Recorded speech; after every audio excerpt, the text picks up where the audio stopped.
നമസ്കാരം, നമസ്കാരം. എല്ലാവർക്കും നമസ്കാരം.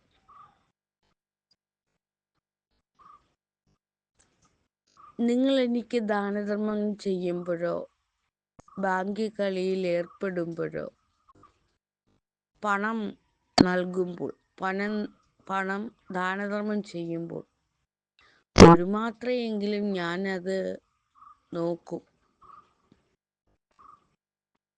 കാണുകയാണെങ്കിൽ ചുവന്ന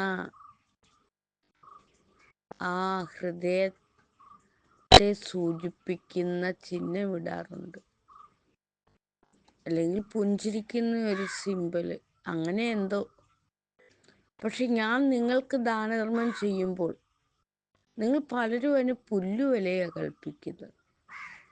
എന്നാൽ ചിലർ അത് വളരെ പ്രാധാന്യത്തോടെ കണ്ട് സ്വീകരിക്കുന്നു. ഇനി പുല്ലുവില കൽപ്പിക്കുന്നവർക്ക്, അതായത് ഒന്ന് മൈൻഡ് പോലും ചെയ്യാത്തവർക്ക് ഞാൻ ഇനി ദാനധർമ്മം ചെയ്യില്ല. അർഹതപ്പെട്ടവർക്കേ ദാനധർമ്മം ചെയ്യുള്ളൂ. എൻ്റെ ദാനധർമ്മത്തെ അത്രയേറെ വിലമതിക്കുന്നവർക്ക് മാത്രമേ ദാനധർമ്മം ചെയ്യുള്ളൂ. അർഹതയില്ലാത്തവർക്ക് ദാനധർമ്മം ചെയ്തിട്ട് എന്ത് കാര്യം?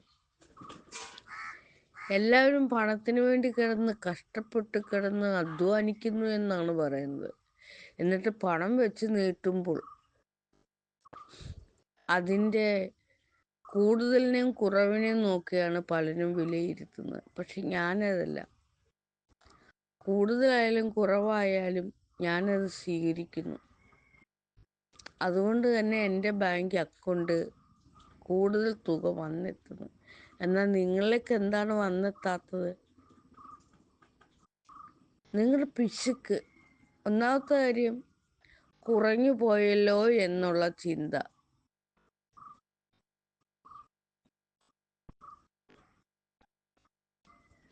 അതുകൊണ്ട് തന്നെ നിങ്ങൾ അതിനെ നിസ്സാരമായി കാണുന്നു. ആ നിസ്സാരമായി കാണുന്നവർക്കാണ് ജപ്തിയും കടവും ഒക്കെ വരുന്നത്. അത്തരക്കാരാണ് മറ്റു പലർക്കും കടം കൊടുത്തു മുടിയുന്നത്, അല്ലെങ്കിൽ മറ്റൊരാളോട് കടം ചോദിച്ച് നിൽക്കുന്നത്. ആ കുഞ്ഞു തുകയായാലും കിട്ടിയല്ലോ, അത് കൂട്ടിവെച്ച് നമുക്ക് വലിയൊരു തുക ആക്കാമല്ലോ എന്ന ചിന്ത പോലും ഇല്ല. ഇനി അർഹതപ്പെട്ടവർക്ക് മാത്രമേ ഞാൻ എൻ്റെ പക്കൽ നിന്നും ദാനധർമ്മം നൽകിയുള്ളൂ. അല്ലാത്ത ഒരാൾക്കും ഞാൻ കൊടുക്കൂല.